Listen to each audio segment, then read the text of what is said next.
जय जय श्री राम, जय जय श्री राम, जय जय श्री राम, जय जय श्री राम, जय जय श्री राम।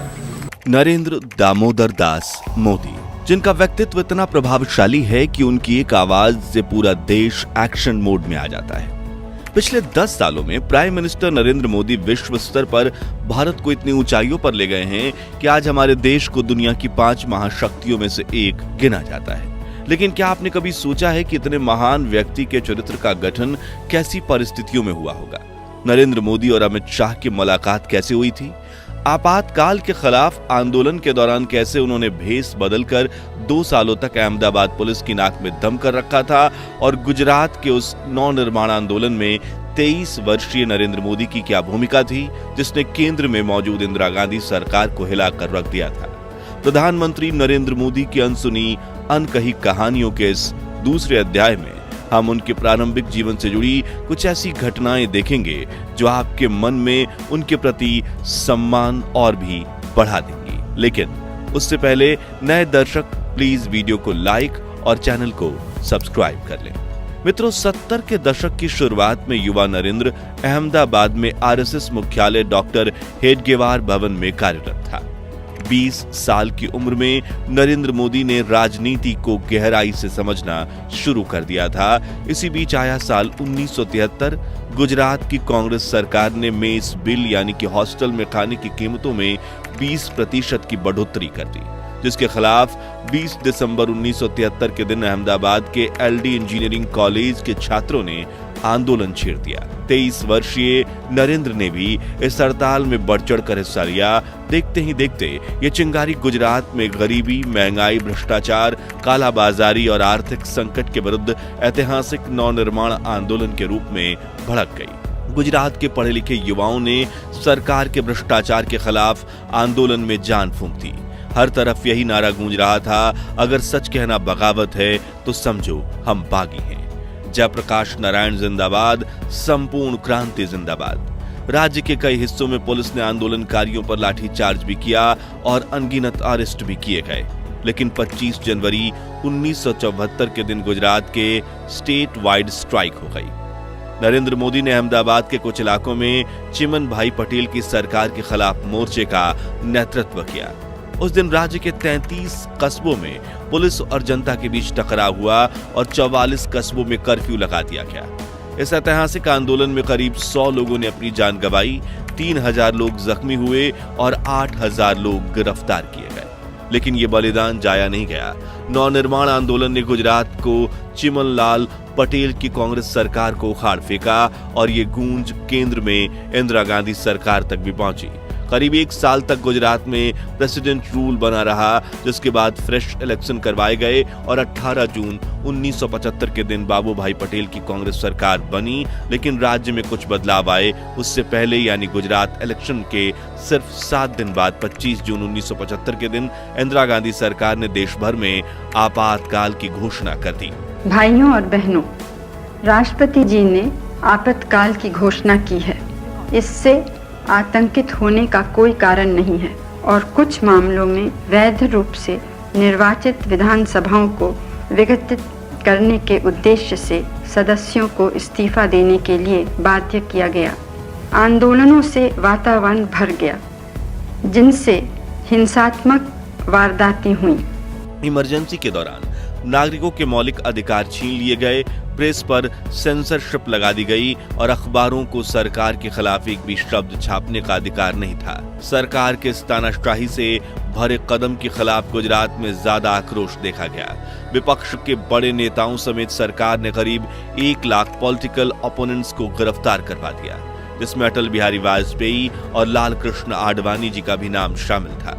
उस दौरान 25 वर्षीय नरेंद्र ने लोकतंत्र को बचाने की लड़ाई में बढ़ चढ़कर हिस्सा लिया। उन्हें जानने वाले बताते हैं कि नरेंद्र मोदी उन अंडरग्राउंड आंदोलनकारियों में से एक थे जो इमरजेंसी के खिलाफ संघ की गुप्त बैठकें आयोजित करते थे।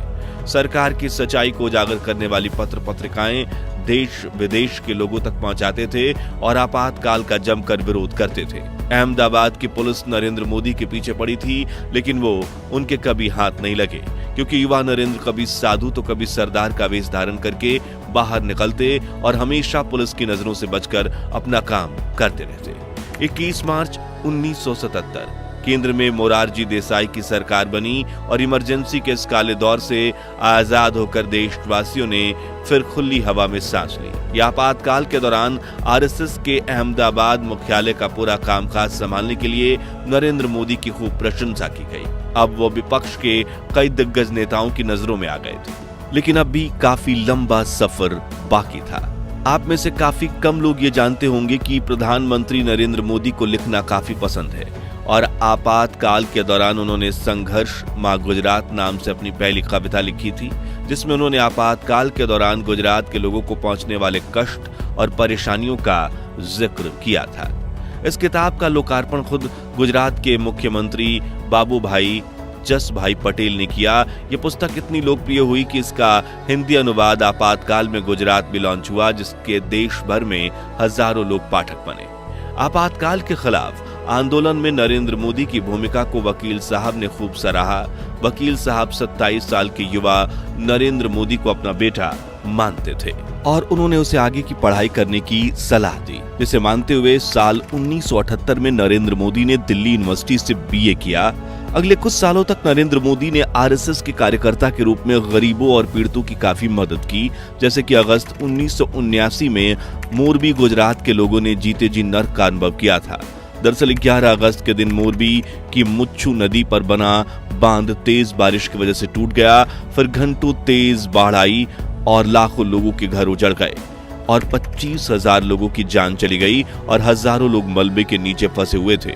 वकील साहब के कहने पर नरेंद्र मोदी ने मोरबी में आरएसएस के कार्यकर्ताओं के एक समूह की अगवानी की और राष्ट्रीय स्वयंसेवक संघ ने मोरबी के रेस्क्यू ऑपरेशन में काफी महत्वपूर्ण भूमिका निभाई।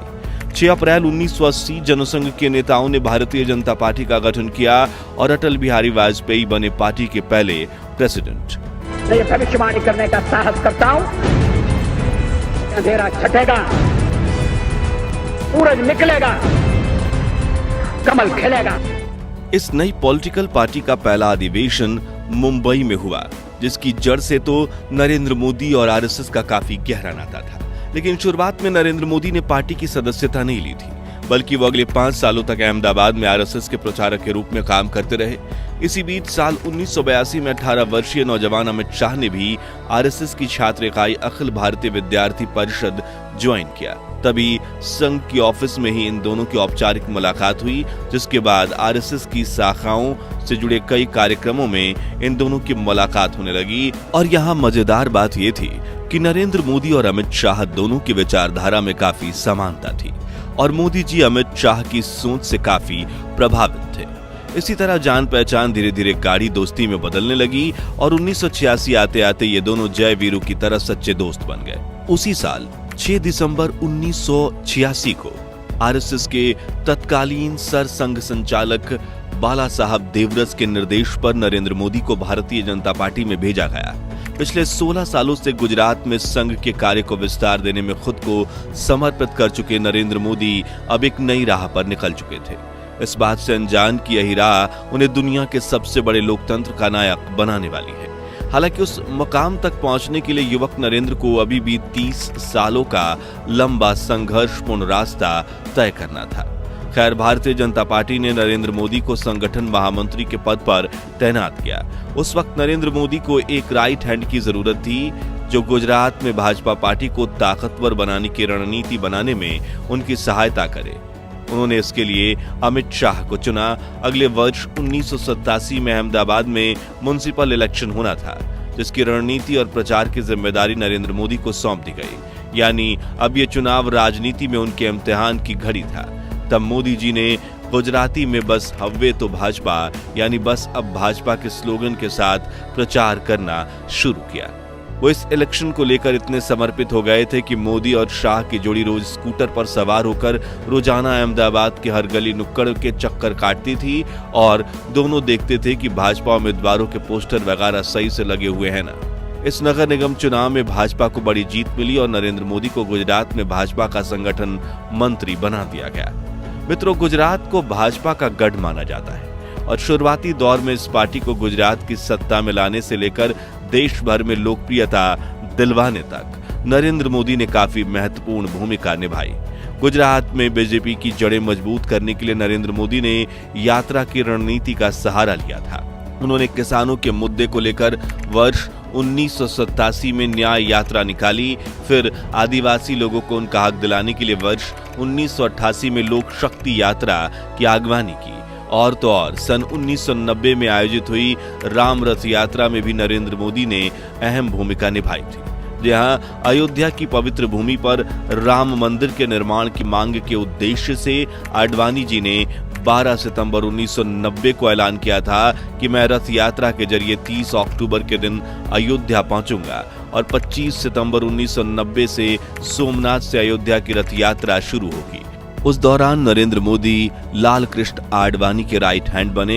पूरे रथ यात्रा आंदोलन के कमान उन्होंने ही संभाली और 63 वर्षीय आडवाणी जी को कोई परेशानी ना हो इसका ध्यान रखते हुए वो खुद भी उनके साथ सोमनाथ से अयोध्या के सफर पर निकले थे। करीब 1 महीने बाद राम रथ यात्रा बिहार पहुंची, जहां 23 अक्टूबर की रात लाल कृष्ण आडवाणी समस्तीपुर के सर्किट हाउस में रुके थे। तभी बिहार में लालू प्रसाद यादव की सरकार ने तय किया कि वो आडवाणी जी को अयोध्या नहीं पहुंचने देंगे और रात के करीब 1:30 बजे आडवाणी जी को गिरफ्तार करने के लिए बिहार पुलिस सर्किट हाउस पहुंची और 30 वर्ष पुरानी इस दुर्लभ फुटेज में आप देख सकते हैं कि मोदी जी लाल कृष्ण आडवाणी के बिल्कुल बगल में उनकी ढाल बनकर खड़े हैं, जिसके अगले साल नरेंद्र मोदी वरिष्ठ नेता मुरली मनोहर जोशी द्वारा निकाली गई एकता यात्रा का भी हिस्सा बने। लेकिन इतने वरिष्ठ नेता नरेंद्र मोदी पर भरोसा सिर्फ 1987 के अहमदाबाद नगर निगम चुनाव में हुई जीत की वजह से नहीं दिखा रहे थे, बल्कि साल 1989 में बोफोर्स घोटाले में साये में लोकसभा चुनाव हुए। गुजरात में जनता दल के साथ मिलकर भाजपा ने चुनाव लड़ा और नरेंद्र मोदी को अपनी कुशलता दिखाने का एक और मौका मिला। उन्होंने खूब जोर शोर से पार्टी का प्रचार किया और गठबंधन के तहत गुजरात में जिन 12 सीटों पर भाजपा चुनाव लड़ रही थी, सभी सीटों पर पार्टी की जीत हुई और नरेंद्र मोदी का सिक्का और जम गया। अगले साल 1990 में गुजरात में विधानसभा चुनाव हुए, जिसमें जनता दल ने 70 सीटें जीती और भाजपा ने 67 सीटें जीती, जबकि कांग्रेस, जिसने पिछले चुनाव में 149 सीटों पर जीत हासिल की थी, उन्हें इस बार सिर्फ 33 सीटें मिली। भाजपा ने जनता दल के साथ मिलकर सरकार बनाई। हालांकि उस टर्म में कांग्रेस को गुजरात की गद्दी पर 1 साल और 25 दिनों तक अपने चीफ मिनिस्टर को बिठाने का मौका मिला था, लेकिन उस चुनाव के बाद गुजरात में कांग्रेस का पत्ता साफ हो गया और तब से लेकर आज तक गुजरात में कभी भी कांग्रेस की सरकार नहीं बन पाई। लेकिन नरेंद्र मोदी कैसे बने गुजरात के चीफ मिनिस्टर? कैसे 2002 में हुए गुजरात दंगे सालों तक उनके पॉलिटिकल करियर पर काले धब्बे की तरह चिपके रहे? वो कौन सा किस्सा था जिन्होंने उन्हें देश की सेवा करने के लिए दृढ़ निश्चयी बना दिया? जानेंगे नरेंद्र मोदी की अनकही अनसुनी कहानी के 3रे अध्याय में, जिसकी नोटिफिकेशन सबसे पहले पाने के लिए चैनल को सब्सक्राइब करके पास वाली घंटी जरूर बजा दीजिए। उम्मीद है आपको ये वीडियो पसंद आई होगी और अगर हाँ तो प्लीज लाइक शेयर करके 11,000 लाइक्स के लक्ष्य को हासिल करने में हमारी मदद कीजिए। और अगर आपको भी भारत के प्रधानमंत्री नरेंद्र मोदी पर गर्व है तो कमेंट बॉक्स में उनकी तारीफ में 2 बोल जरूर लिखिए। और इस सीरीज का पार्ट 1 आप यहाँ क्लिक करके देख सकते हैं। मिलते हैं अगली वीडियो में, तब तक के लिए जय हिंद, वंदे मातरम।